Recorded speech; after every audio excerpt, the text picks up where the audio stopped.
This is not the first time that we've had a session where people tried to hop in and troll us.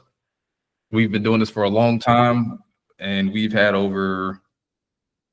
Let me see, Kimberly Cole. We have another person's trying to join. Kimberly, I don't know, Kimberly. Can't let you in right now. Let me check give me 2 seconds. Since we had a troll just hop in, let me check the meetup and see if we have a Kimberly Cole on the list. If we don't have a Kimberly Cole, we're going for this. May be honestly, let me see, Kimberly. Mm,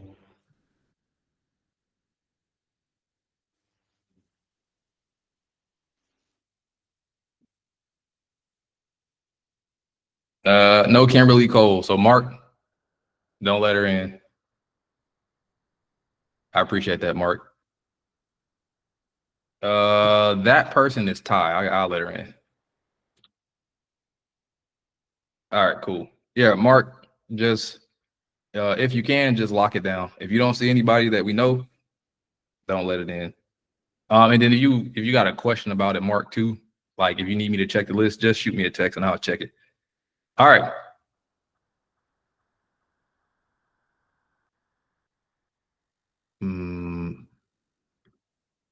There we go. All right. Let me share my screen. All right. Yep. All right. This is a stock that we were looking at earlier. Really nice setup. We'll talk about this one later on. Let's look at the news for the week. So last week, someone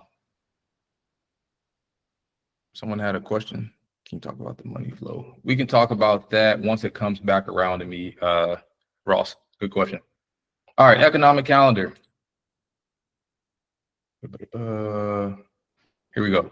All right, so last week we had a lot going on. We had the Fed. So if you didn't watch the meeting, I watched all of the Fed meetings. If you didn't watch the meeting, the reason why the market tanked so bad last week is because, one, we did get a rate cut, but two, Jerome Powell said that next year we're going to be getting less rate cuts than expected. So we, at first, going into this meeting, we thought that we would be getting about 3 or 4 rate cuts next year.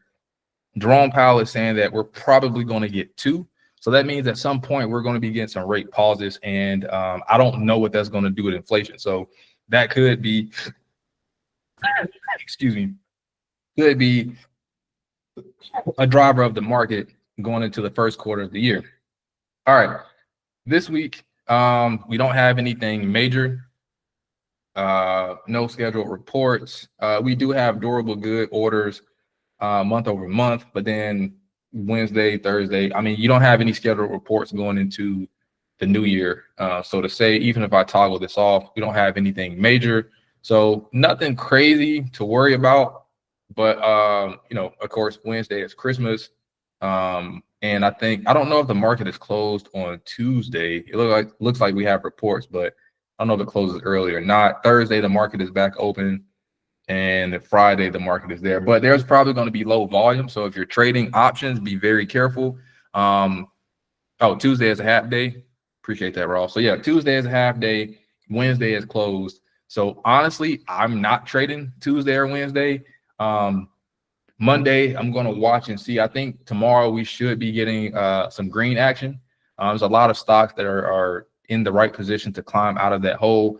And we could be looking at some green closes on a few of those going into the end of the year. But I'll show you exactly what I mean once we break down the other stocks. But yeah, nothing too bad to worry about. All right. SPY quick indicator breakdown. Is this the day? Sheesh. Haven't seen the SPY look like this on a day in a while. All right. The RSI, I'm not going to go into too much detail on every single one of them. Let me let this note taker in. There it goes. Sorry, Ty. All right.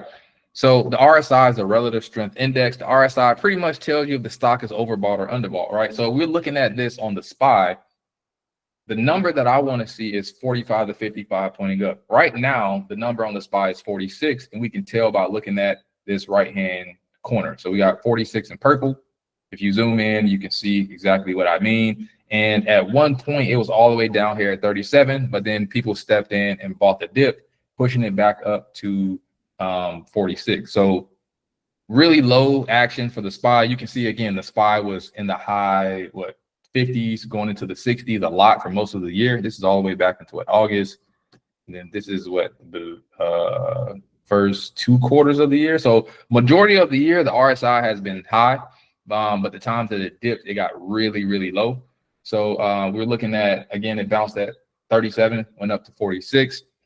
What we want to see is actually a break at 50 to see if it can move higher. But yeah, again, that's the RSI. The RSI tells you if it's overbought or underbought.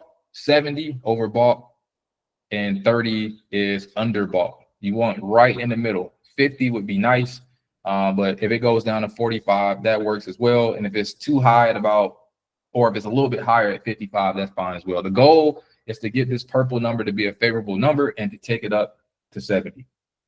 All right, cool. Let's keep it going. All right, so looking at the main chart. So looking at the main chart, the first thing that I want to talk about is the moving average ribbon. So the MA ribbon is the indicator that I like to use to tell me the average stock price over any period of time. And the easiest way to use this is that you can just set it on 20, 50, 100, 200. I know depending on the way that you trade, you may want to tweak this. Instead of using the SMA, you may use an EMA, BWMA, so on and so forth. But for just standard swing trades, no magic, no tricks, no gimmicks, 20, 50, 100, 200, simple moving averages is what I like to go with. You can also turn these off. If you want to, you can go with 2. This is how I first started trading to make my chart simple. And we could leave it like this if I wanted to. But a 20-day and a 50-day moving average tells you the average stock price over the last 20 days and the last 50 days. And what you want to pay attention to is my 20 above my 50? If my 20 is above my 50, that means that the stock is going to be bullish and is going to be wanting to go up. So the SPY has been bullish on the year, even though we've had some crazy drops here and there. We're just coming off of one last week. But this is how you want to see your moving averages, so to say, because once you have your moving averages stacked this way, anytime it comes into contact, let me show you with all of them on. Anytime that it comes into contact with this 20 MA, you can get ready for a pop back to the upside. Now, is it going to happen every single time? No. You can see here, it broke through the 20 MA, went down to the 50, and then it shot all the way back up above the 20. So again, it's going to want to go back above that 20. Even if it drops below that 20 and sit there for a few days. We can see it broke the 20 here. It sat there for about 3 or 4 days, and then it skyrocketed back above. It came down, rested on that 20 MA right here, and then it bounced off. This time we had a complete blowout because of Jerome Powell. I'm calling him the Grim Reaper of the market because I got a feeling going into 2025, anytime he speaks is probably going to be bad for the market. From my experience in the past with him in the Trump administration. But market went down because of the Feds. It hit that 50 MA and it bounced up and it started to pull its way back up. And it looks like, honestly, going into this week, it's probably going to be some low volume. So we may see some more volatility back to the upside. And it looks like around 598, 599 could be where we hit a ceiling. And this is where we got to be careful. If we need to break above this price right here. So around 597, 598, we need to get above this. If not, we're going to be forming a head and shoulders. A head and shoulders is a pattern that is bearish, which means that the stock market is going to want to go down, even if it pops up momentarily. And the way that you kind of identify this is by 2 shoulders in the head. So this is a shoulder here. So the stock popped up, made a shoulder, went up, it made this head, it came all the way down, and you can see that when it came down, pretty much leveled out right here, leveled out right where support has been established. You can see that it was established here, here, and here. Give me 1 second.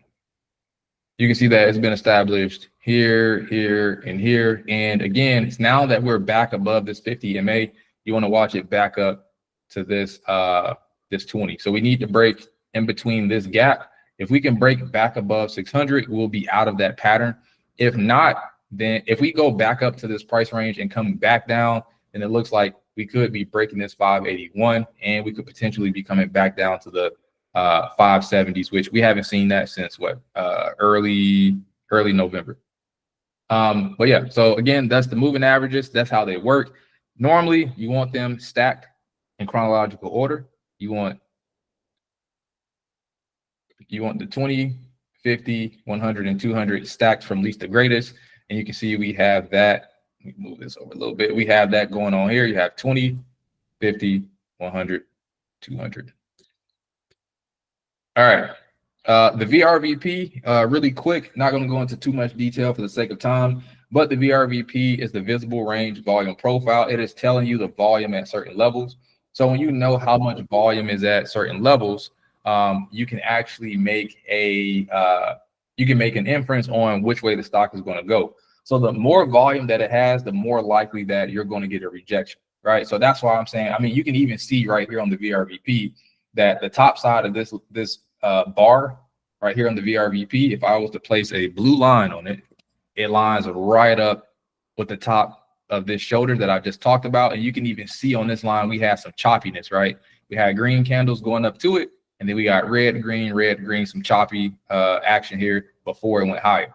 So once we go down and we come back up, we need, like I said, we need to break out of this head and shoulders pattern.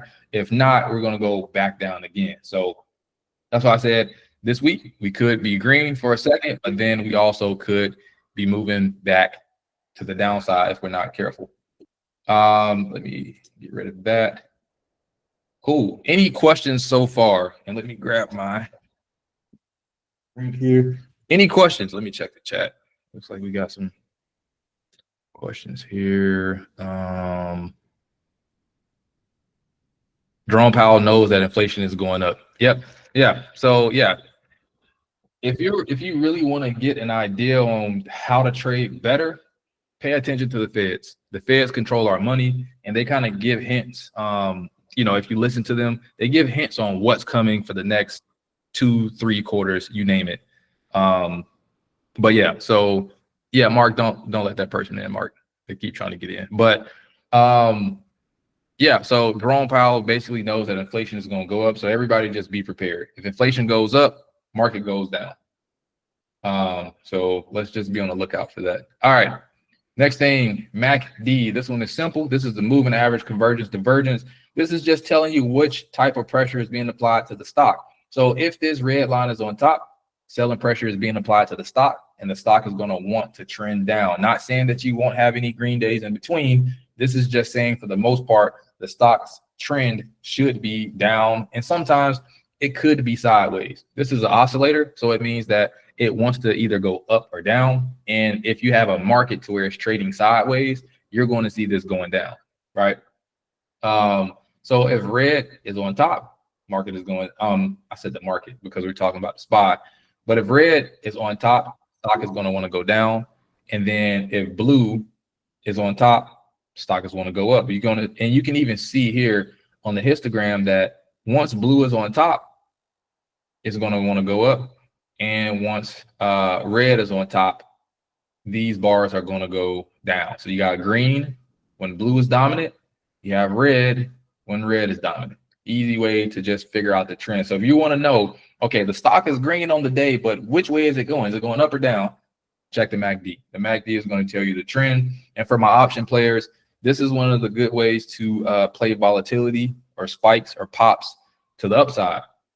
This is a lot of people are watching, MACD crossovers on lower levels, 45-minute, 15-minute, 5-minute for pops to the up or downside, hop in with their, whatever they're leveraging, and then hop out with profit. So getting used to the MACD is one of those skills that I think a lot of people should pay attention to. Moving on, stochastics. So this is the stock RSI. So this RSI works in a similar fashion to the normal RSI, but this RSI can go from 100 to 0, and it does it frequently. Scrunch it up. You can see this top line. We've hit this top line a million times. We've also hit this bottom line a million times. What you want to do with this indicator is just target this middle blue area. So for instance, we have this stochastics. It is at 8. You can ignore that orange number. We want to pay attention to the blue one. It is at 8. For me, when it's time for me to jump into a trade, what I want to do is see it break this line right here. So I want to see it get into the 20s. Once it breaks and get into the 20s, then I can take it up to this number here, which is 50. The next stop will be 80, and then potentially we can get up here to 100. It doesn't have to hit 100 every time. You can see that it didn't here. It didn't here. So a few times, but again, it frequents 100 and it frequents 0. And the way that you want to look at it again is how can I make this simple? Look at it as a loaded spring. So when your stochastics is low, this is actually good if you want the stock to go to the upside. So while this is low, if it climbs up and it breaks this 20 line, that's a good sign to go ahead and buy the stock. And once you buy the stock, this is your momentum indicator. It's telling you that you have more momentum to the upside, and then you can take that momentum all the way up to 50. Check your indicators again. If everything is still good to go, take it up to 80. Check your indicators again. If it's still good, take it up to 100. After 100, probably need to go ahead and get out, because once you hit 100, you can see we dip a lot. 100, sharp dip. 100, dip. This is close to 100, dip, and you get the picture. Cool. Any questions? And that person is still trying to join. Mark, just let them sit. You don't have to keep kicking them. They keep trying to join. You just let them sit. Yeah, we're trying to keep a troll out. But any questions? Let me check the chat. What's your SPY target for Q1 of 2025? That's a great question. I don't know yet. Haven't thought about that. I think the SPY is hot right now. I would look at higher time frames. I'm still looking at 600 to about 610 for Q1. It depends what happens around the time of the inauguration on the 20th, but and then it also depends on the Feds as well. With the Fed signaling that we're not getting as many rate cuts as we kind of expected, the market could pull back. And the market was amazing this year, which I don't know if the market is going to give the same level of returns with the same exact stocks going into 2025. I'm thinking that there could be a rotation out of semis and out of heavy tech into other, sectors that didn't receive any love in the last 2 years, but I'm still collecting data on that. So good question, Ross. Cool. Any questions, especially for my new folks? Any questions on anything that I went over? And yeah, 3 years of a 25% return is definitely ultra rare. So that means anytime, and this is just a rule of thumb, especially for my new people, anytime you look at the SPY and the SPY has been green at this level, like Ross said, 20 to 30% returns over the last 3 years, that means at some point we should be getting a bear market. We should be getting a pullback, but don't be afraid. That's when you buy, right? I was just talking to someone earlier, and I was saying you want to buy red and sell green. A lot of investors buy green and sell red. Like they'll buy while it's going up, and then when it starts to backpedal, they'll go ahead and sell. You want to buy while it's down. Once it starts to go up, everybody wants it, then you sell it off to them. It's a safer way to trade, easier way to pick percentage profits, percentage targets, and collect profits. Marquise, you had a question. When did the market not like more Fed cuts as to what happened this past week? No, I think the market wanted. The reason why I think the market pulled back is because we kind of baked in the fact that the Feds were going to cut at a high rate. We thought that we were going to get a lot of cuts, a lot of rate cuts, and the market kind of went up off of the fact that, okay, yeah, the Feds, because we have to remember, before the Feds cut, we paused for a while. So we went from increasing rates to pausing rates to cutting rates, right?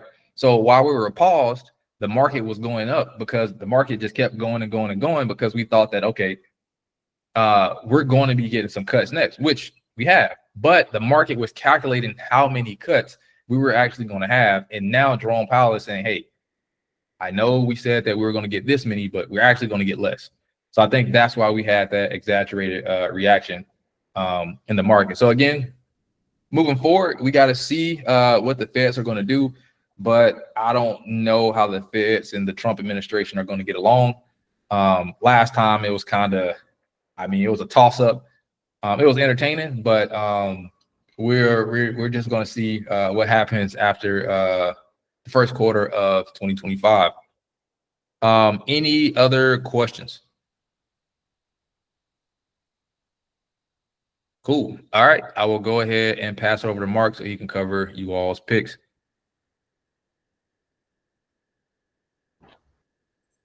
Appreciate that. Share my screen.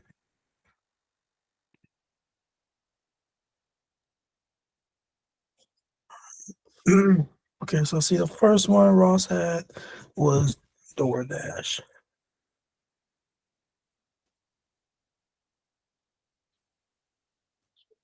Okay. 1 second.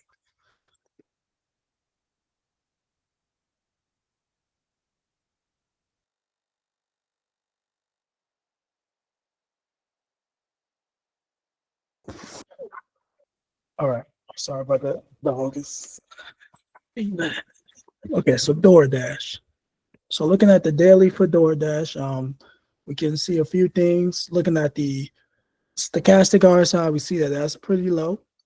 So that's a good sign, especially when we want stocks to go up, like Darius mentioned. Anytime we see that stochastic low, we can start to prepare ourselves for a potential increase in the price. Before we was to get into a trade, of course, we want to see it pointing upwards, get above that 20 zone before we start to get into a trade. And then we also want to make sure like it's testing support and resistance support lines before we even look to get in. So let's just draw some support. So looking at DoorDash on the daily, we can see that it's testing is 50-day moving average. And so with these moving averages, again, we like to treat them as support or resistance, depending on which way the stock price is. So because the stock price is above this 50-day moving average, this is going to be our support line. So we can draw support here at our 50, which is currently at about $166.80. So that's going to be our first level of support. So we're looking to say, okay, can DoorDash reject this support line? If it rejects our support at 166.80 and trends upwards, basically it's going to come and try to test our 20-day moving average as our resistance, which is at about 176. So 176 is the price that if DoorDash was to reject and continue to trend up, we could be seeing this come and try to test 176 this week. Now, if it was to break beneath this level of support, the next place is going to come and try to test. We can draw a nice little support line down here at about 156. So about a $10 decrease is what we're looking at if it was to break beneath our support at 166, 165. 160. Yeah, 166. Excuse me. So that's what I'm seeing on the daily. So again, if it breaks beneath our support at 166, DoorDash is coming to try to test 156. If it was to reject 166 and point upwards, it's coming to try to test 175. And again, that's on the daily. If we look at the weekly, just to see what's happening. Okay, so on the weekly, I would be a little bit careful, especially if you're looking for an entry point for DoorDash. Now may not be the time. Just looking at where the RSI level is stochastic. Both are in that overbought region, so we know that it needs to pull back and come down eventually. So I would just be a little bit careful trying to play it for the long term. And if you pair that in with this MACD crossover, that's pretty close to crossing over to the downside, which would be another bearish indicator. We could be seeing DoorDash start to trend downwards. Now, for this week coming up, maybe the next few 2-3 days that we have in the market this week, we'll probably, at least for the first day, I'm suspecting we'll probably see DoorDash trending upwards and trying to get to that 176 range. But overall, just looking at that weekly, I would be a little bit careful trying to play it for the long term right now. Again, just because of where those indicators it's pretty hot, and I know it needs to cool down. And again, with that cool down, first place is going to come and try to test is that 167, 166 range. After that, we could be seeing this get to about 155 before we start to see it try to turn back around. Any questions on DoorDash?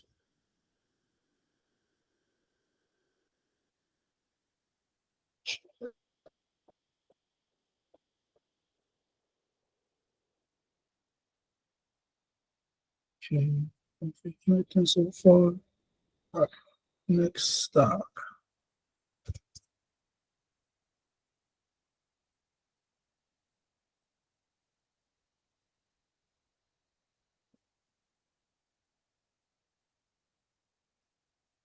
Okay.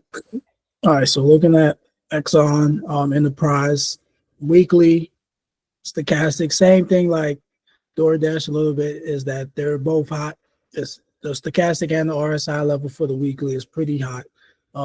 Again, if you're looking to invest in this company long term, you may want to wait for it to pull back a little bit before you get in, because you could probably get in at a cheaper rate. Just looking at where these indicators are lining up, we also see that we're basically testing the all-time highs. You can draw this a little bit higher.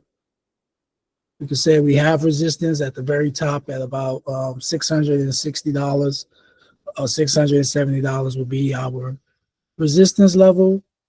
First level of support would be here at about 590 would be our level of support we have. And if it was to break beneath that, we're saying that this has a pretty deep drop to about 450. Before it hits that, it'll probably hit somewhere at about 500, just because the more time this stays up here, the higher this 20-week moving average will grow. So wherever that moving average is at, that 20-week moving average, that's why I'll say the next level of support would be if it was to drop beneath this 586 support level we have drawn. And again, looking at these indicators, we are due for a pullback. Will it pull all the way back to 500? I can't guarantee that, but I could say that if this was to pull back, we should at least see it come back and test about 590 for that support level. And that's on the weekly. We look at the daily. Okay, the daily level is telling us, hey, we have, at least on the stochastic, it is basically at zero. This needs to start to point back upwards and go up. So we do have some potential room to the upside. Now, looking at it, the first place is going to come and try to test this, is going to continue to try to test this 20-day moving average if it was to go up. After that, if it can break above that 20-day moving average, then we'll be going to, we can even draw it up a little bit higher. We can say about 690 would be where we can potentially see this get to if it was to go up in value. Now, if it was to pull back, again, it's going to continue to test this support that we have here at about 590 on the day. After that, if it was to break beneath that support level, it's going to come and try to test this 50-day moving average. Wherever this 50-day moving average is at, that's where it's going to try to test. So right now is at about, we're saying 554 is where the moving average is at.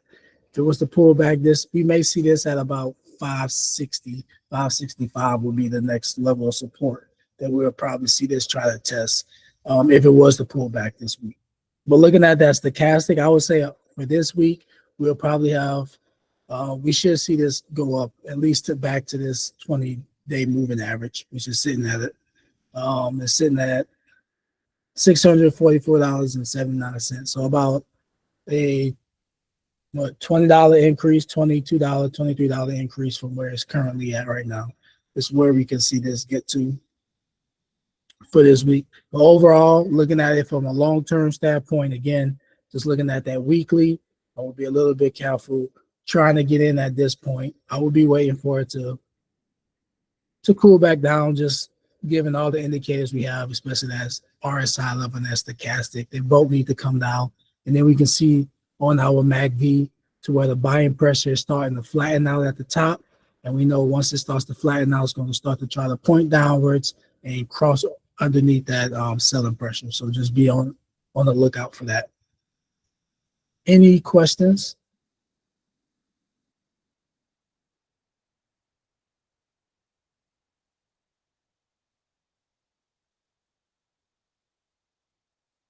Okay, perfect. See, Tito asked for the free score link, so I'll just post that in there again. That was the free link. And yep, I'll get to CG as well. Okay, so the next one was docs. Okay.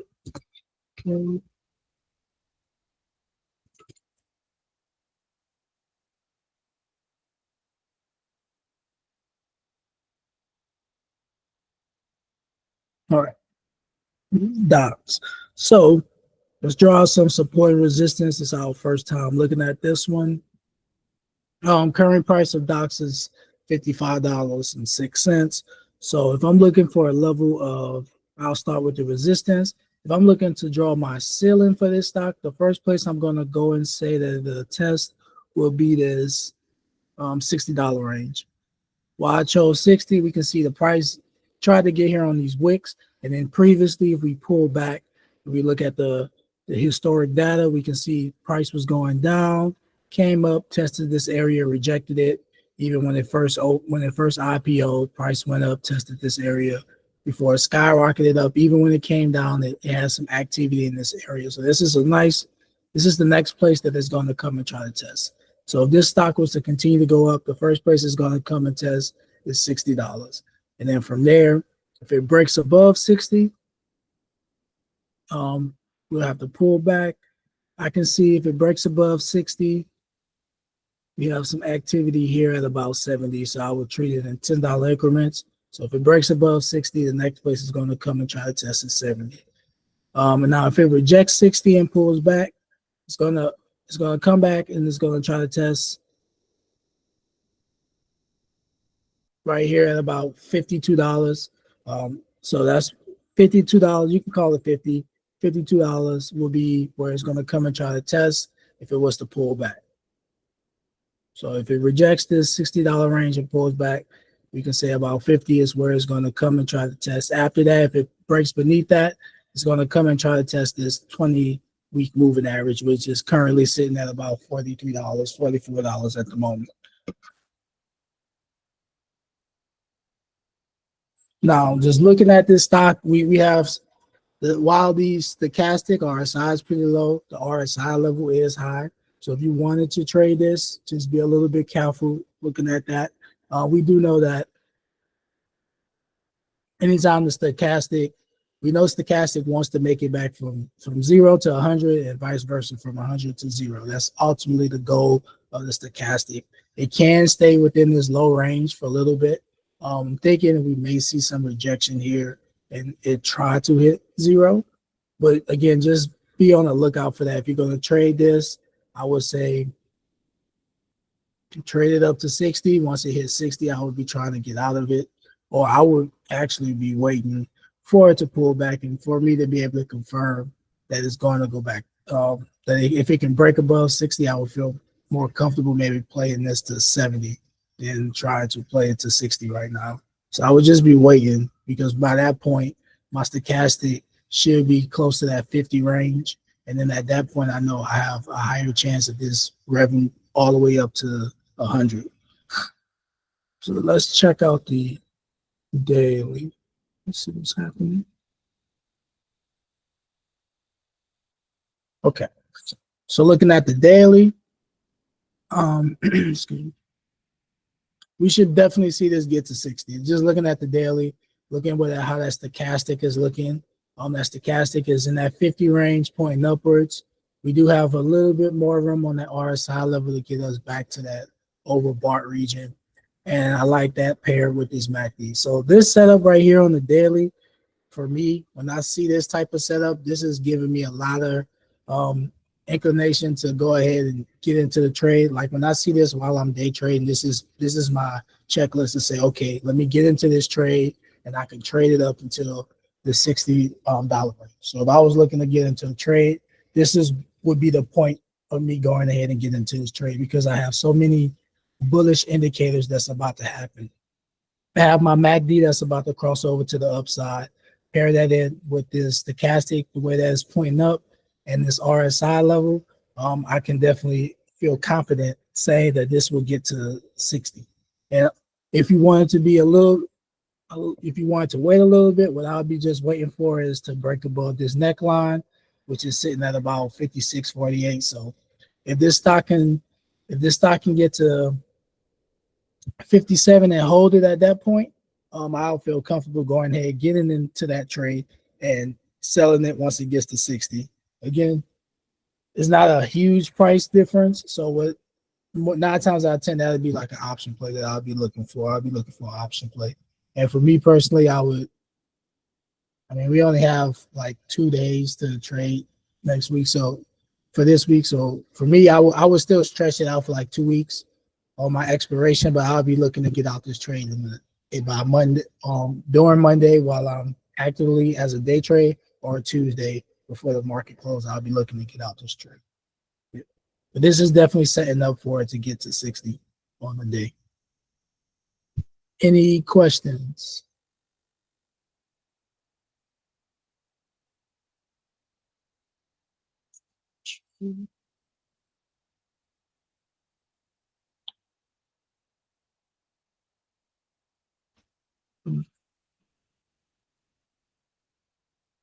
All right.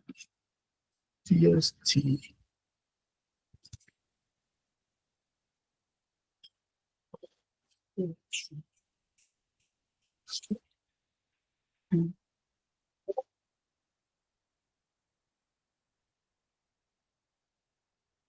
All right, VST. So this is on the daily.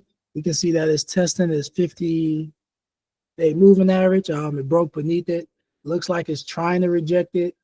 It's trying to reject it and maybe trend upwards. It's looking like it's trying to break back above it. And then with that, if it's going to break back above this 50-day moving average, the place that it'll go and test is going to be that 20-day moving average. Again, these moving averages are always treated as support and resistance. We can see just looking at every time it tests a moving average, how it tries to reject and break above it. So we know that that's going to be the next level if it was to go up to where it's going to test. So it's going to come and try to test 151 if it was to go up. Now, if it was to reject this 50-day moving average and continue to pull back, we do have the 100-day moving average that's sitting at about 120. We can use that as our next level, or we can also draw it a little bit closer and say about 127, 128 is going to be where this is going to come and try to test. Just because of all this activity we have in this area, this is going to be a nice little support line to have as well. And then ultimately, if it breaks beneath that, we're going to this about 115, which is going to be that 100-day moving average. It's going to be the next place it's going to go and test.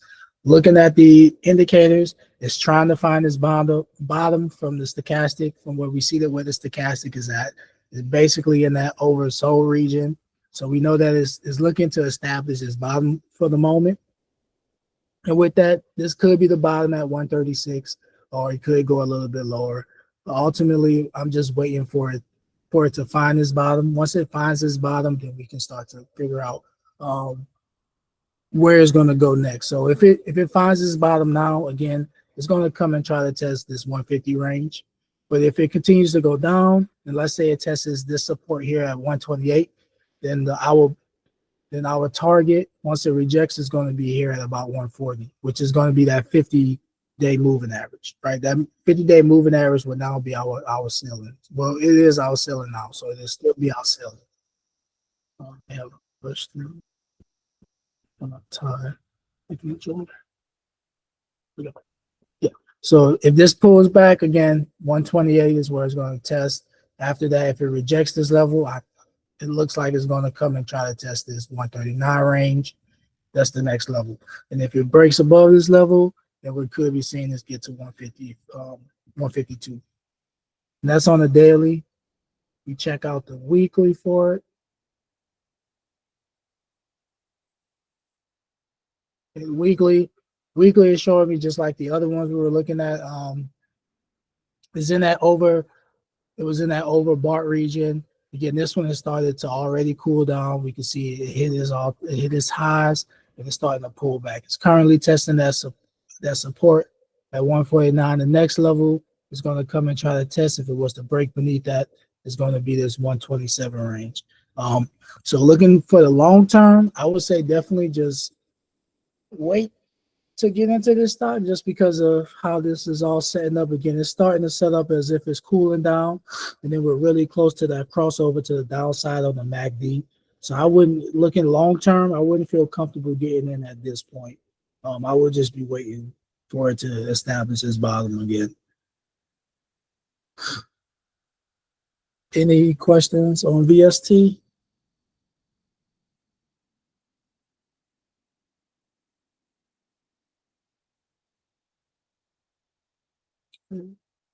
Perfect. All right. TOST.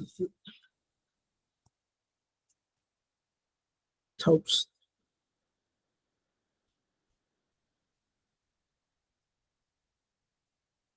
Okay. Toast. Another one. RSI level is pretty high. Stochastic is already pulling back. We're really close to a crossover on that downside.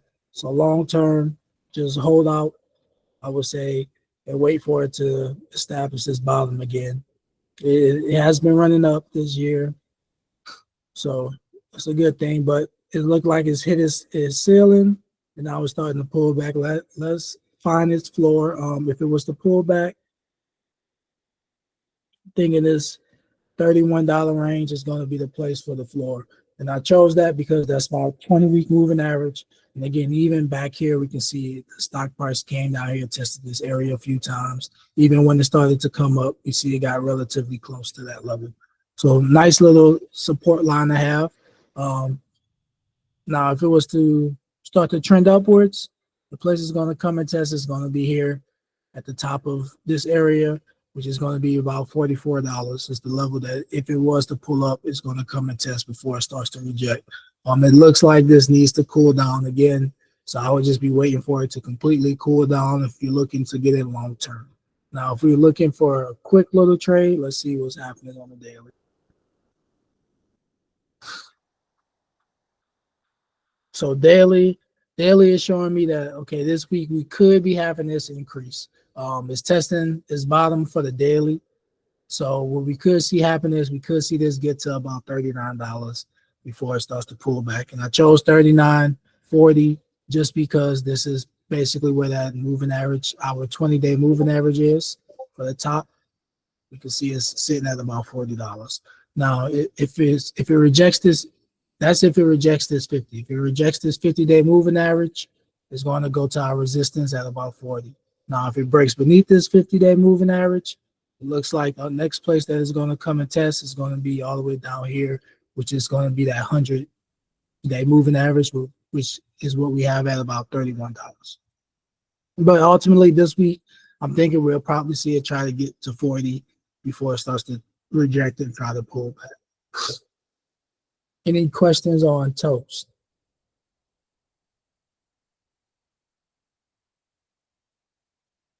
So Ross has one more to go over, and we'll go to times.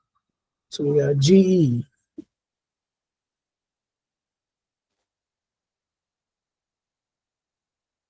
Okay. All right. So that's the daily. Let's start with the weekly.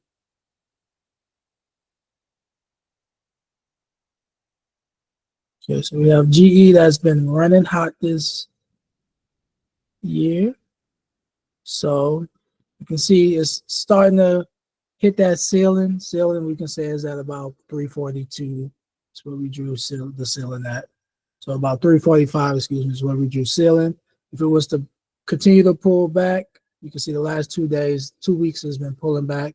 Stochastic is high, RSI level is high, but this is a relatively new stock. But if it was to pull back, I could see it coming and trying to get back to 280. Before it gets there, we can keep it close, draw it pretty tight. The first place is going to come is at about 318. And then after that, if it breaks beneath 318, then we could be seeing this get to 280, maybe a little bit higher, depending on where that 20-week moving average will be at. But ultimately, it looks like this needs to cool down as well. Stochastic RSI is high. And we're really close to a MACD crossover to the downside on this MACD, even though the MACD has just really started to establish itself. But it's on the weekly. Let's check out the daily, see what happens. So the daily is showing us something a little bit different. Daily is saying, hey, stochastic is pretty low. It's been running low for a while. You could see this break above and go up some more because of where that stochastic is at and that RSI level. And then that MACD is all pairing up to be a bullish indicator. The one thing I would be waiting for is, can we break above 344? If we can break above 344, I'll just start to treat it in like $5 to $10 increments. So if it breaks above that, the next place I'll say it can get to is going to be about 350, 355 if it was to break above that. But the way that this daily, the way that the daily is setting up, I would, if you wanted to trade this to the upside, I would wait for it to break 344, this our resistance, and then have a target at about 350 as my strike price for my option play if I want to do an option. And then again, I have 350 as my strike price, but I will be waiting to see if it can get to 355 before I sell it. But we only have about, again, like Adair's mentioned, 2 or 3 days to trade next week. So I would just be a little bit careful on trying to hold it past those 3 days. But just looking at the daily, it looks like we do potentially have room to the upside to go, especially because that RSI, the stochastic RSI, has been sitting there for in that oversold region for a while. We need to start to see this pull back upwards for sure. Any questions?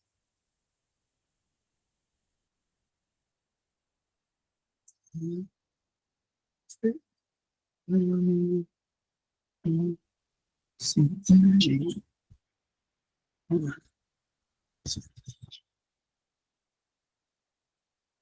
Constellation energy. See here. All right.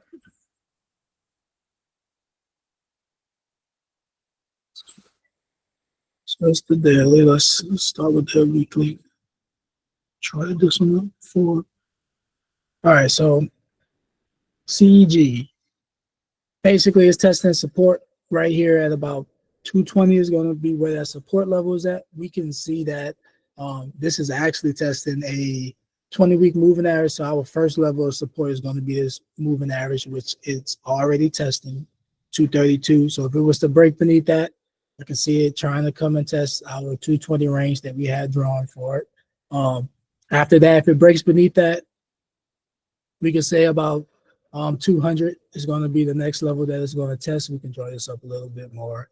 And I chose 200 just because, well, previously I had it as support. But then also, that's going to be our 50-week moving average. So that's going to be the next level that is going to come and try to test. Looking at the indicators, we may have a little bit more room for this to pull back just a little bit. So we could be seeing this potentially get to 200, but before that, it's going to come and try to test this 217 range. And I say we have a little bit more room because we see that stochastic is pulling back. It has been trying to get to that 0 range and rejected the 20 range and then shot up to 50, and now it's trying to pull back down. Pair that in with the MACD crossover we recently had. And then the RSI level, I'm thinking this RSI level is going to try to get at least back to 50 before it starts to reject. And with all of that, I'm thinking that that's going to end us down to about 220 at worst. We'll probably be at 200 at worst again. And that's on the weekly. Let's check out the daily.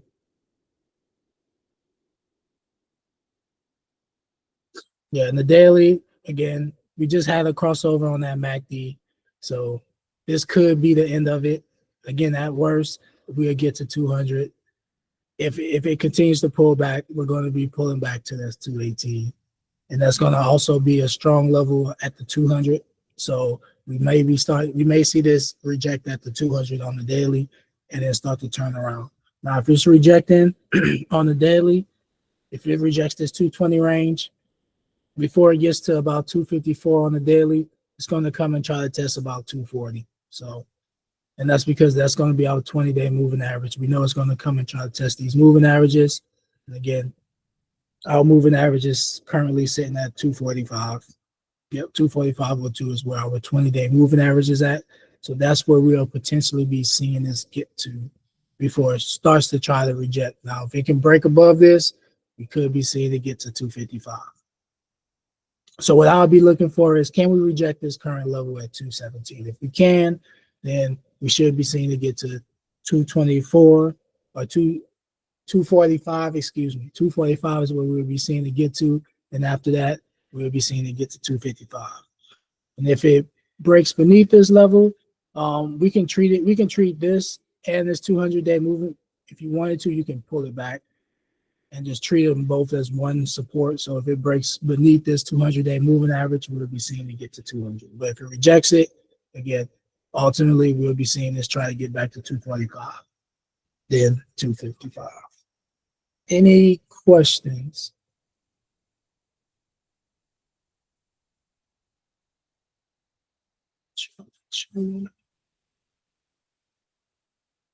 Guess we'll have some more. PBN, then a firm. So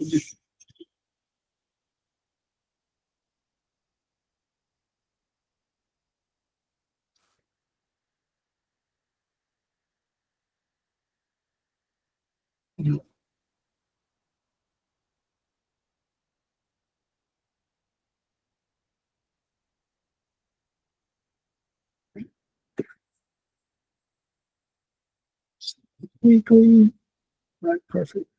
So DVN, okay. So we can see it's been breaking past our support resistance we've been drawing. Next level of support, we can say is going to be here at about $30, or excuse me, yeah, $30. It's going to be our next level of support. Now it's been down here trying to establish its bottom for quite some time. We can see it try to establish $38 as its bottom. It broke beneath that.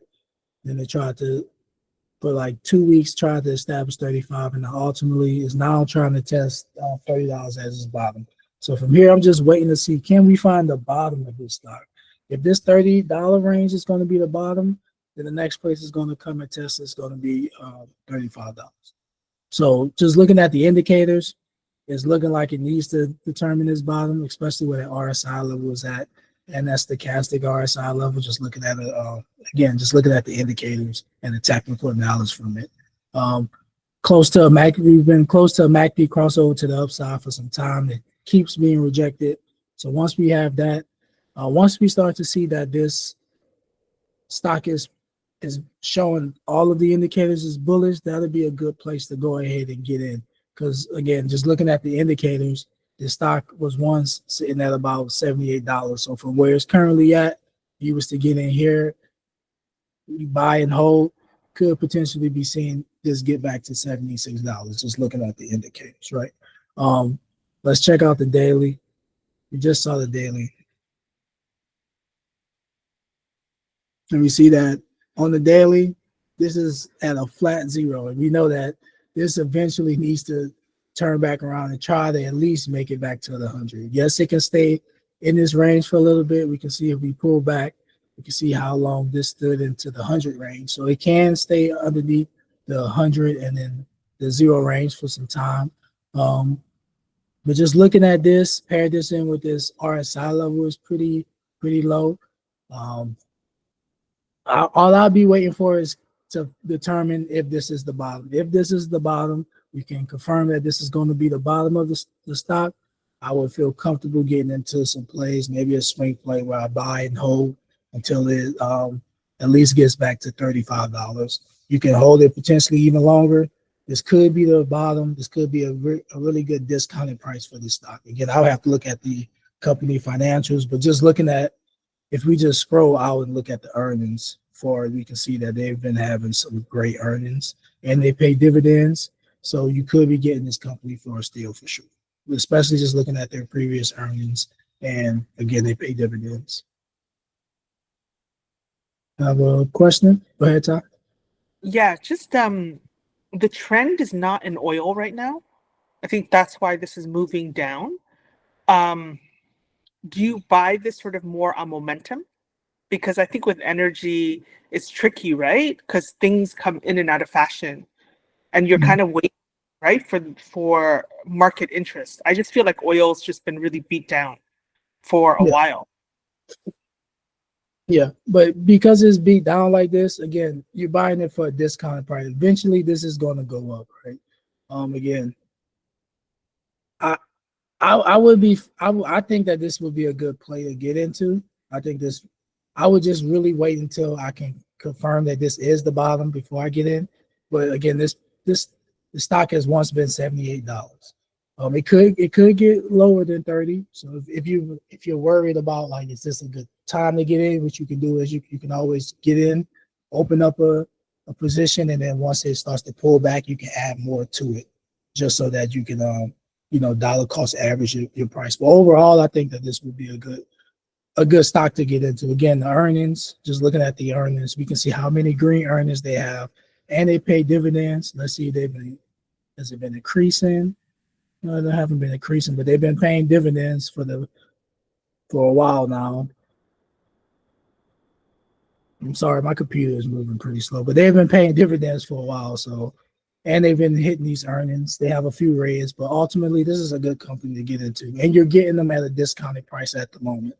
So, I would say, yeah, this is a good buy.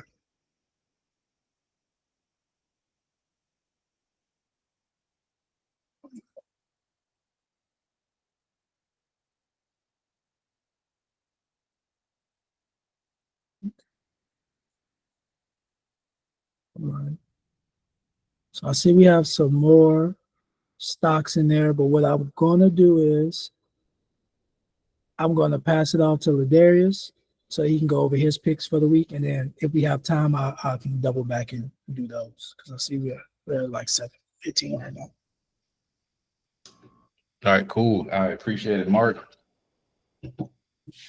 It's the end of the year, so it's a lot to look at, a lot to consider, a lot of things to move into. I had a hard time making my list for this session as well because I had like 15 stock, 15 different stocks I'm looking at across different sectors that I was trying to figure out like, okay, where are we now and what can be the trend for next year, right? So like I've been trading for a while and I've seen the trends change. Like I've seen the marijuana trend, I've seen the COVID darlings trend, right? I've seen EVs. Now we're seeing AI. Probably a few other trends that I missed out on. Oh, beauty. Beauty was a trend in 21 and 22. So my question is now, okay, AI has, I'm not saying AI is done, just like EVs weren't done, and Tesla is running hot right now. But what's the next thing to where it's a sector wide pop, right? That's what I'm trying to key in on, and it's looking like nuclear or alternative energy could be the next pop. I'm not 100% sure just yet.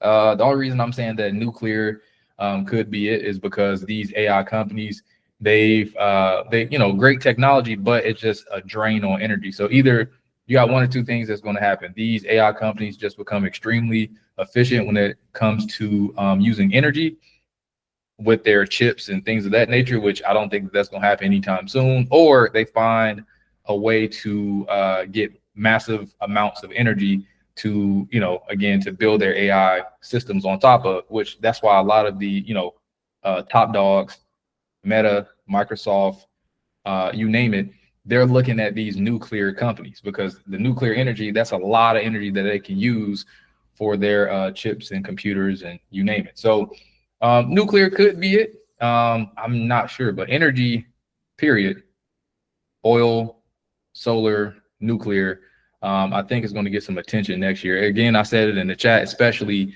the domestic companies. So like First Solar, any American-based energy company could get first dibs. Not saying that the other ones won't, but I think that the Trump administration could lean more towards energy for us because we have crypto. They're trying to make America the crypto haven. So with crypto, you need energy as well. So our problem is now energy, right? So anytime you have a stock or a company or a sector that can solve the problem of a large nation, that's when you start to see some volatility and some love for that sector. So great conversation that Ross and Ty is having in the chat. Love it. All right, let's see what I am looking at. Again, I had so many stocks that I was looking at.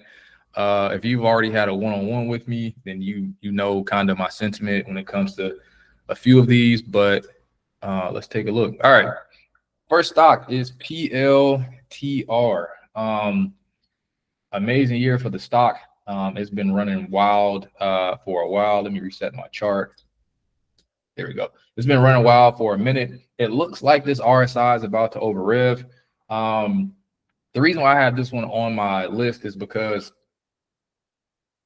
it is flagging hard. So it rejected, where's my keyboard? It rejected this price point on the 9th of December harshly. It went up to 80, shot all the way down to what, 71. Crazy pullback, and then it came back with some vigor and held its ground. Last week, we did have a blowout on Wednesday. That was this day right here. You can see that it came down and hit that 20 MA, and then it bounced right back off Friday. So Friday it went from what, 71. So pretty much mimicked this candle right here with this green candle, sending us back up to 80.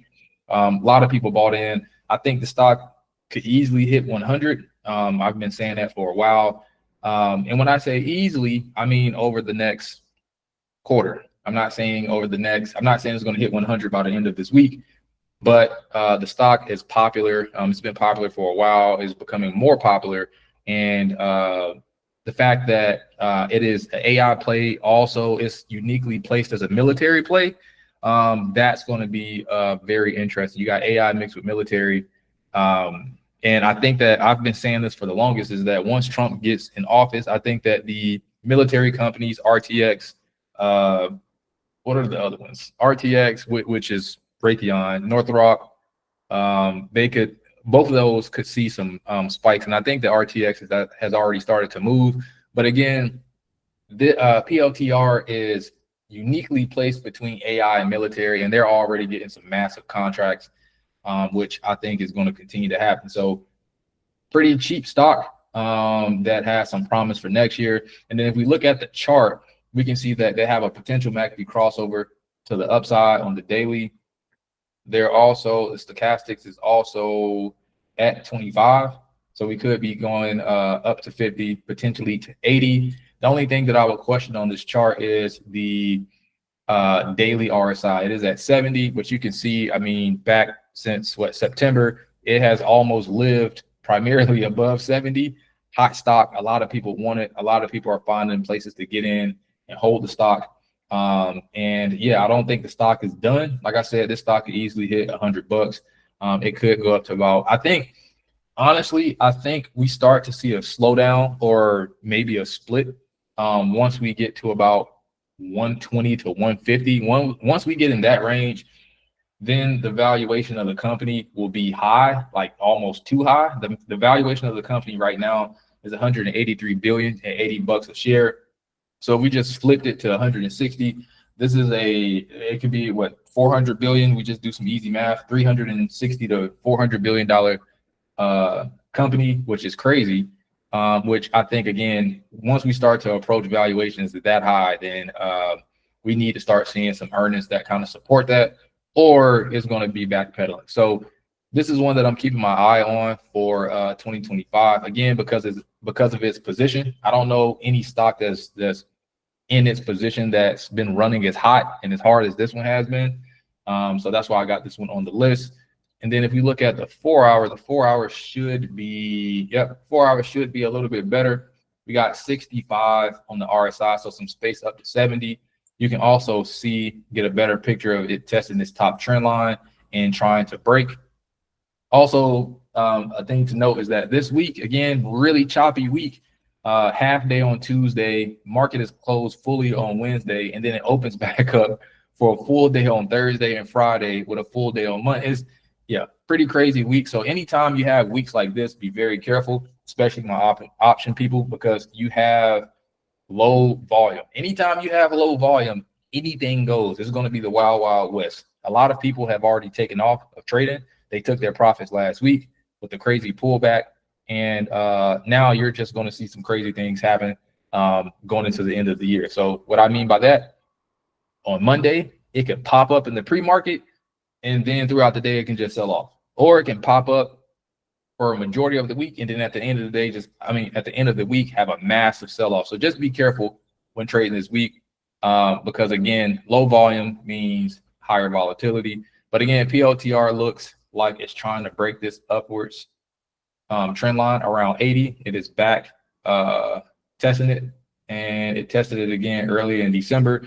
And then if you look at it on the week, you can see, again, it's testing that top trend line, but we have an RSI of 87. And to note, RSI goes all the way up to 100. But the higher you are above 70, the more likely you are to come down. But again, one of the most popular stocks on the market. And some people have been holding it since it was about 10 bucks. And at some point, we should be getting a nice sizable pullback.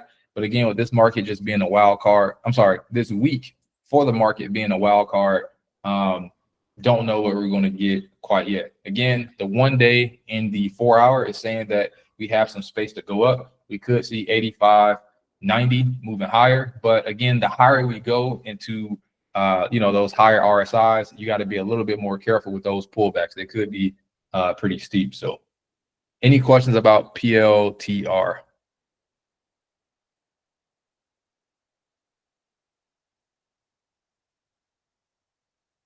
Cool. All right, next one. So we were talking about nuclear in the chat. So OKLO is a company that you can pay attention to if you want to see what's going on with just stocks that are on the rise. So again, we were talking about nuclear, alternative energy, so on and so forth. Oklo, they have so Trump has been picking his cabinet, and one of the people that he picked is actually on the board for this company. You know what that means? I can't see them not leveraging that for this company. If they don't, that'd be very it wouldn't make any sense to me. But the stock right now on the daily looks nice. This is what I would like to see as a 54 RSI. The RSI is pointing up. It is in a bullish flag. Let me hide the VRVP for a second so you can see that. Let me hide the MA ribbon too. This is a really nice bull flag. So a bull flag, again, I always say this is a strong move up. It flags out to the right. You can see it has been consolidating between these two zones. So it's been ranging between 18 and 25. And it looks like it's ready for another go up to 25.44. The price that I'm watching right now for this one is a break above 21.92. I was watching that Friday, and we didn't close above 21.92. If we close above 21.92, we could be going to test that top trend line. If not, then we could be backpedaling down to 20. After 20, we could be going back down to 18 for another bounce. But every time it touches 18, it's like a hot pan, right? It touches, we came down, hit this 18 line, shot up green, right? Came down again, touched the 18 line, shot up green, slowly came down in the falling wedge, touched that 18 line, popped up, and we're now back at 2150, 2152. So making a nice bull flag. And then if we look at the other indicators, that's what you want to see. Pending MACD crossover to the upside. Again, when red is on top, that means that we are either consolidating to the side, which that's what we've been doing here. Again, so the sell trend on the MACD doesn't necessarily mean sell. It just means that we have no upward movement, right? So you can see that we haven't been really selling off, but it hasn't really went anywhere since October. It's just been bouncing around in here since October. So for about 2 months, we've been stuck in this channel, and eventually it's going to break out and move to the upside. I've been saying for a while this could be a $35 to $40 stock, but we need to break out of that 24, 25 range to the upside. So looking at the MACD, we have this pending. You may get the police driving around out here, but you have this pending MACD crossover to the upside, which will put us back into a sell trend, which would be nice. And again, stock is pretty cheap at 21 bucks. Could take it to 40, so you could potentially double your money. You hold it long enough, and if you actually like it.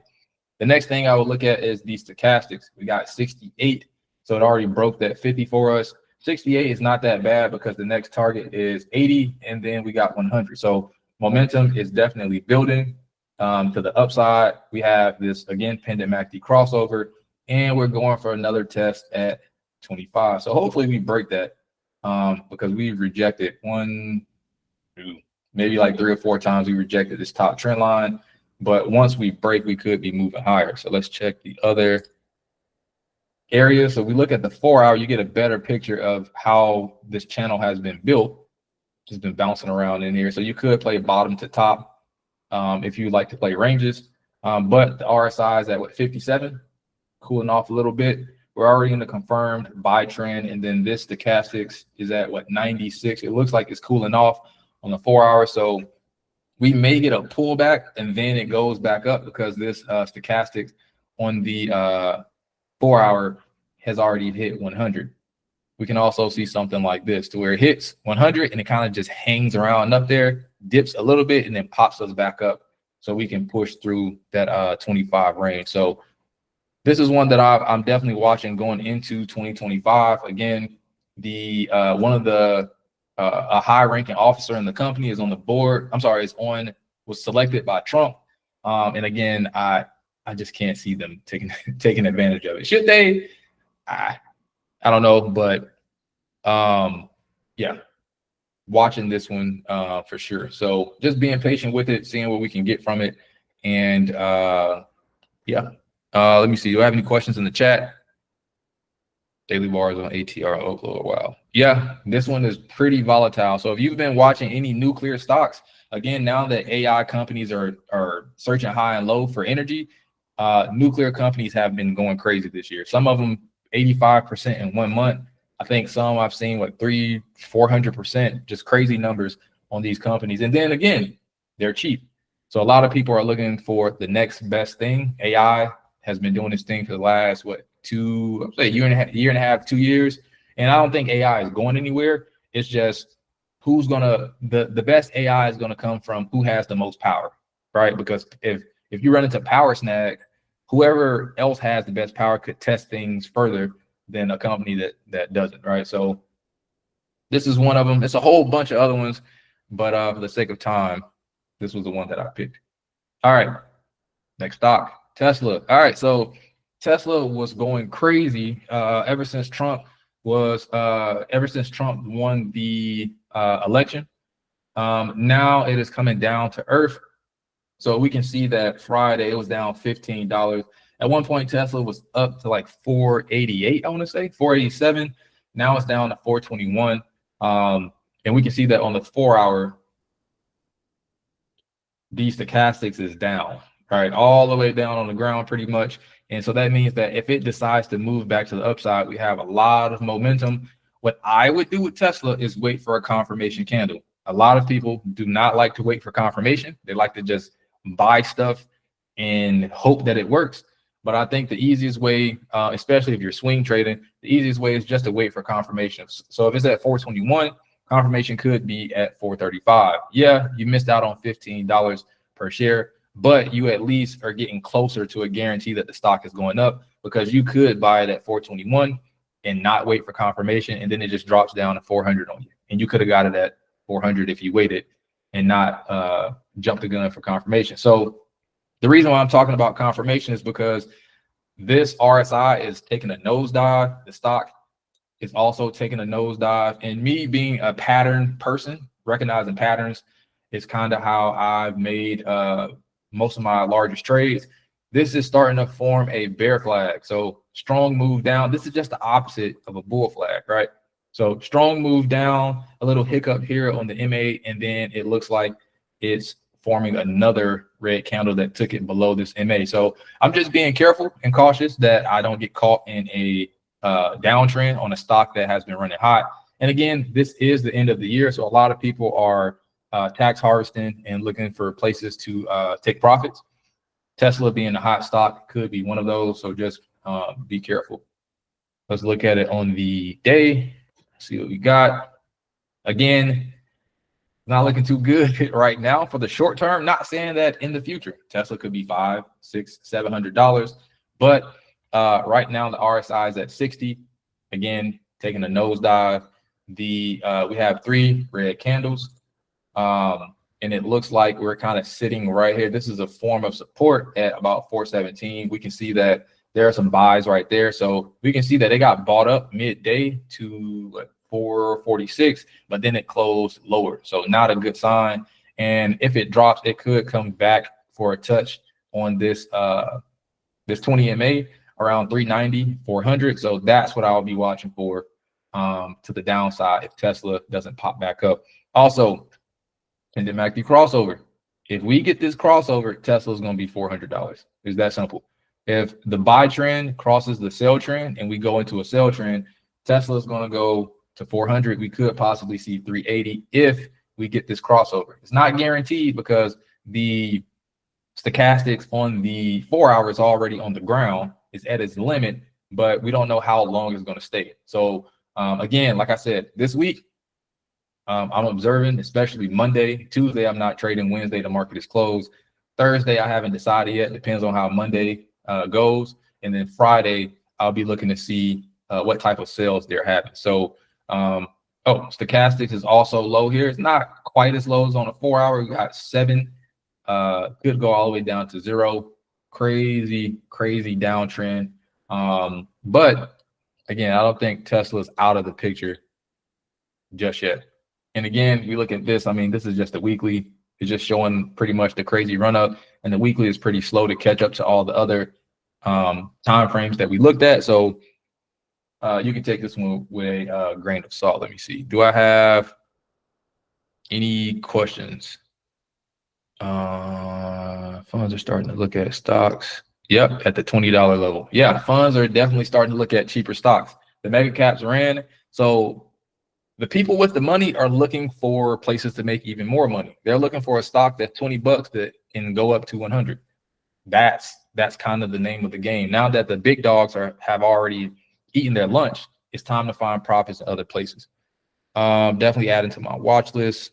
Says Teray. Yep, definitely check it out. And ever since Musk won the presidency, we'll see how that goes. You got 2 power hungry people, and you have a president versus what they call him a shadow president.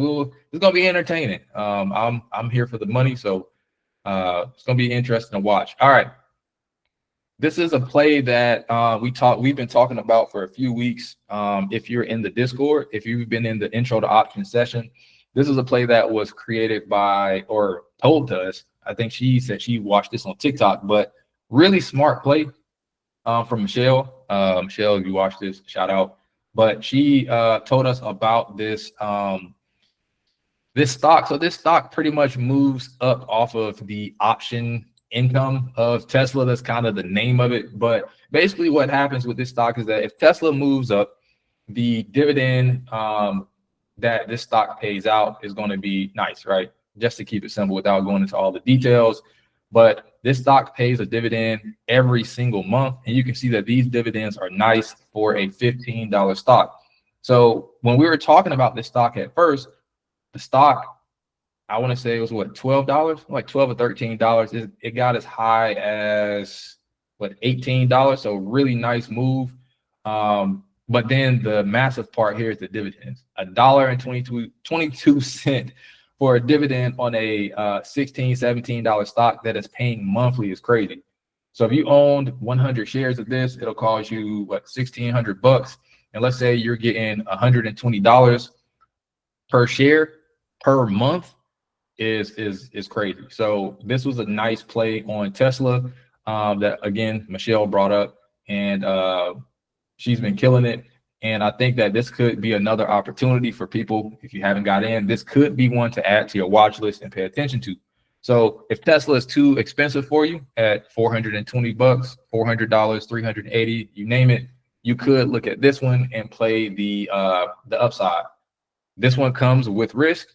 It's not, everything comes with a downside, The downside to this one is that if Tesla performs poorly, then this stock is going to feel the brunt of it, and then the dividend won't be as nice. All right, so this dividend was huge because Tesla had been running, and I'm kind of predicting that Tesla's probably going to run in 2025 again. With Musk being the shadow president, I can't see it. If it didn't work out, then there's some other stuff going on. But knowing him, he's going to try to leverage his position in the government, and of course, boost his profits, his company, his net worth, so on and so forth. So again, easy way to play Tesla. With this strategy, you really just got to hold. The dividends are worth it, in my opinion, for holding, and they pay out every month. So it's not like normal dividends pay out. I think 80 to 90% of the dividend stocks on the market, they pay out quarterly, which is 4 times a year. This dividend is being paid 12 times a year, and it's at a nice percent. So again, it comes with this risk because it's attached to a volatile Tesla. But if you believe in Tesla and you don't want to spend $420, here you go. Check this one out. Any questions? Nothing in the chat. Cool. All right. Coinbase. If you like crypto and you felt like you missed the boat on Bitcoin going up to what Sean called the top at around 108, I think that's where it turned around at. So Sean, again, great members in the Discord group. Sean, if you haven't been in one of his crypto sessions, check it out. Sean called the top. I think he said 108 to 109 or something like that, but that's where it turned around at. Now that Bitcoin is kind of on a backspin, Coinbase is as well. I'm still holding to my claim that Coinbase is $1,000 stock. I always say this every time I say it's $1,000 stock. I called it when it was around 140. Now it's at 278, which is still a decent price. Again, if our government is looking at basically being the front runner for crypto, Coinbase is going to get some, one way or another, Coinbase is going to get some of that in the form of stock appreciation. So Coinbase being low, I really like Coinbase under 280. We've been waiting for it for a while. It's been up above 280 since the beginning of November. Now we're under 280. I like anywhere between 280 to 240 for buys. Could it get lower? Potentially. We'll have to keep an eye on Bitcoin. I think that, let me see, what is Bitcoin at right now?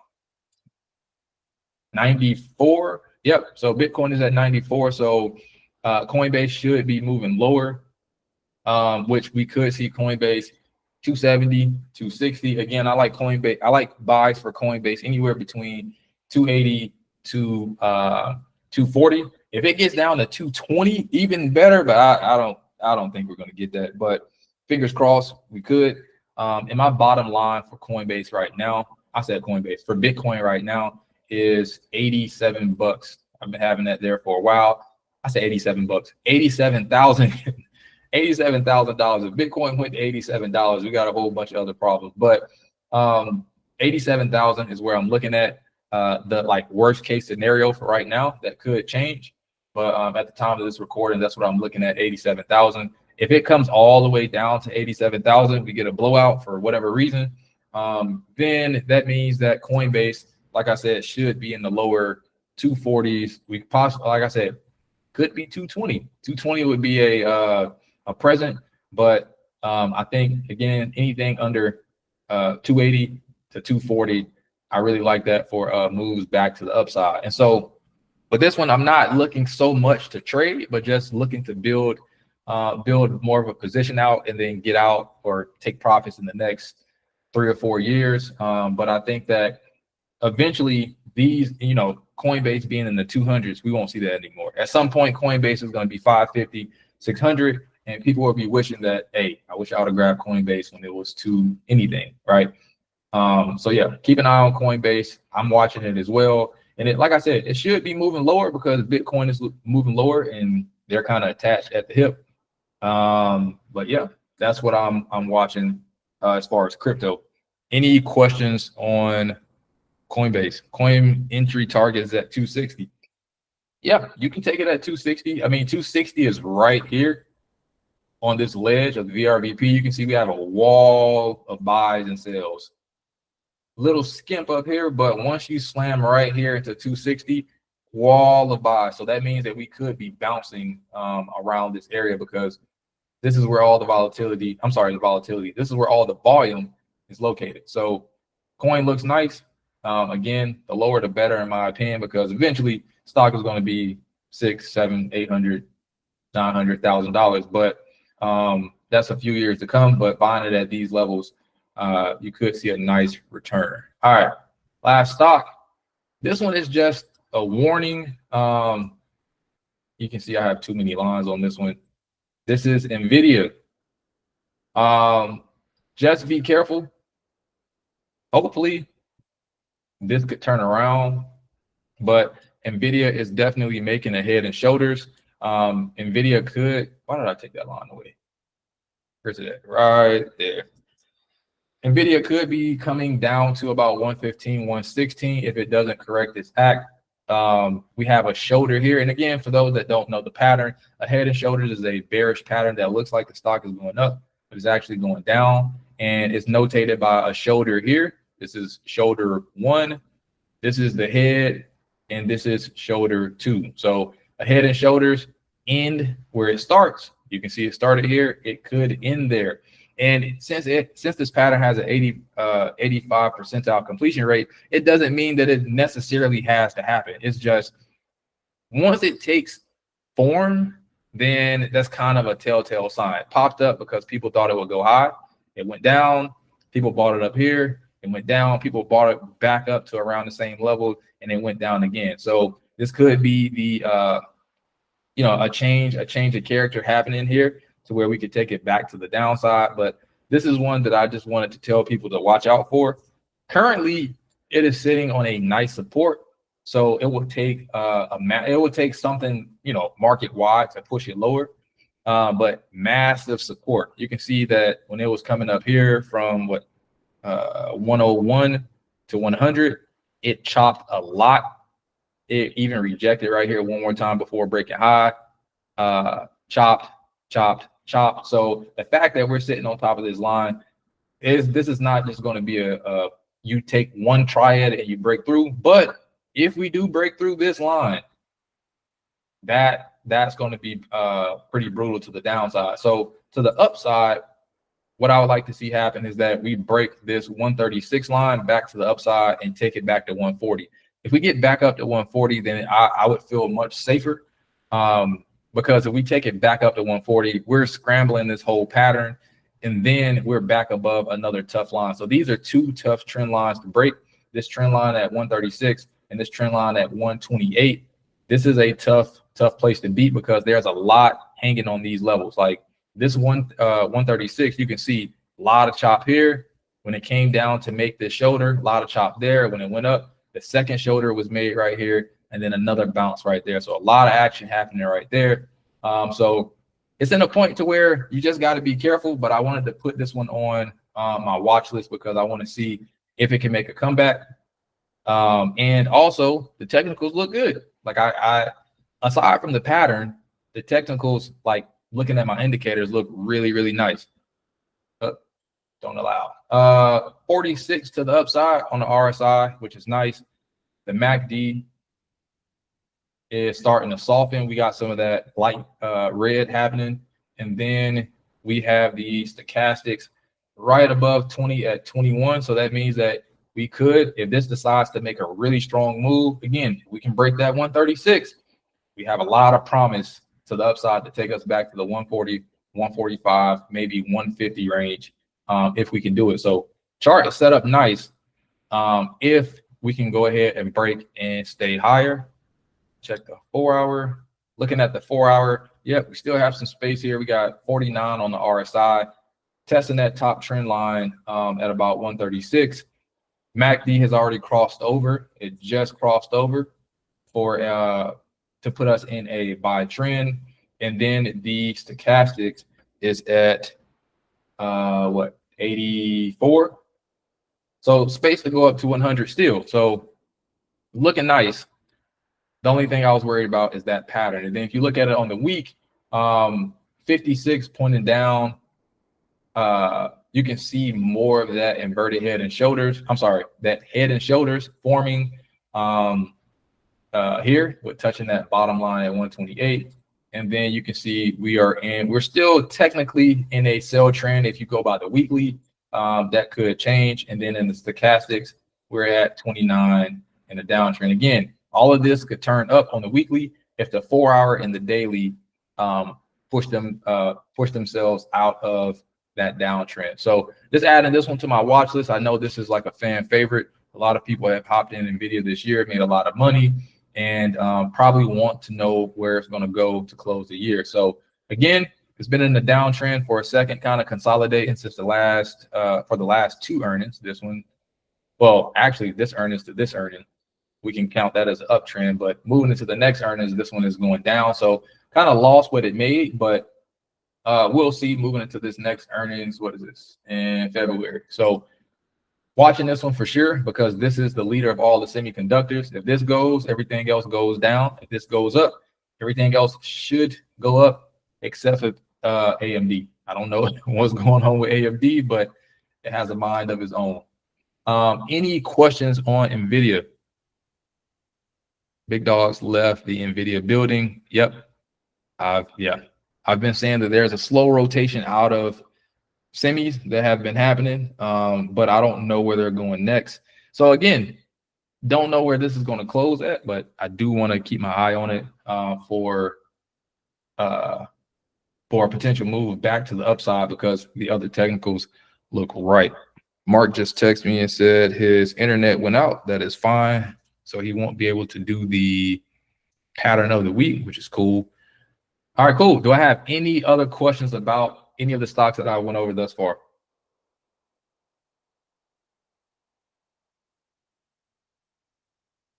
Let me check the chat. Cool. All right, cool.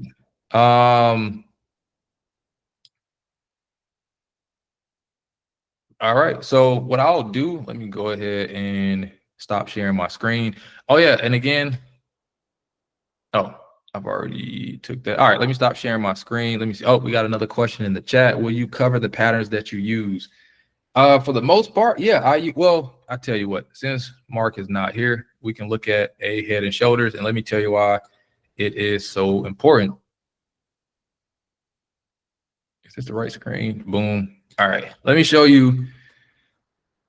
Where am I going? Investopedia, head and shoulders. Wow, I already got this one queued up. All right, head and shoulders. A head and shoulders pattern. It's out the way. This is a head and shoulders pattern.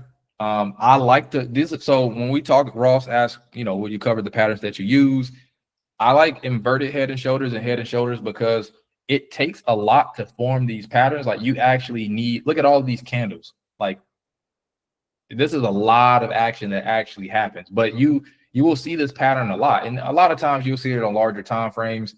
But I like inverted head and shoulders because again, it takes a lot to make them, but then they're pretty accurate at what they're telling you. So like I said, these patterns end where they start.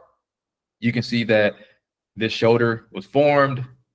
This is just showing the neckline, and you can see that when they came down to make their shoulders, they came back to that neckline, right? So popped up, came down to the neckline. The head has to be above the shoulders. So this head is higher than this shoulder, and that shoulder came down for a tap at the neckline, went back up, and it came down. So it looks like when you look at this pattern, you think that, okay, if I see this, the stock is going up. Nope, stock is going down. Now, if you see this flipped upside down, the stock is actually going up. So if we look at Coinbase, right? Coinbase has a massive inverted head and shoulders. So you can see this is the upside down version of that. If I just flip it, you can see, and all of them are not going to be picture perfect. It's rare that you get a picture perfect head and shoulder. So shoulder one, head, let me grab some of this. Shoulder one, head, shoulder two. Again, this means that the stock is going up. It looks like it's going down, but this means that the stock is going up. And then if you go over here to NVIDIA, let me see, does it look better on the 1 week? Nope. What about the 3-day? Nope. I'm trying to get a better picture of it. All right, the 1 day is the best one. All right, so if we look at it on the 1 day, you can see again, shoulder 1, shoulder 1. So we're looking for a head next. Head, which is above shoulder 1, and it's above shoulder 2.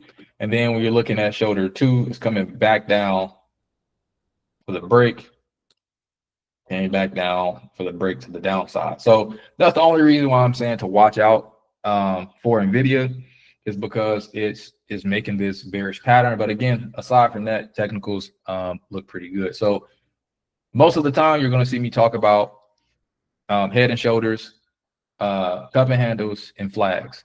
Bear flags, bull flags are the most common patterns to see.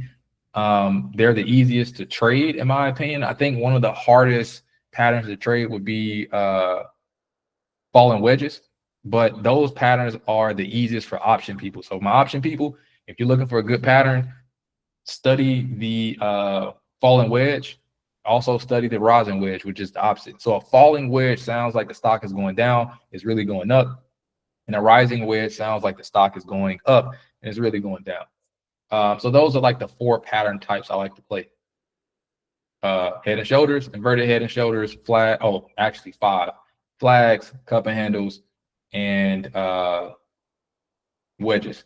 Inverted. I'm sorry, I said inverted. Bullish and bearish based wedges. A whole bunch of different types.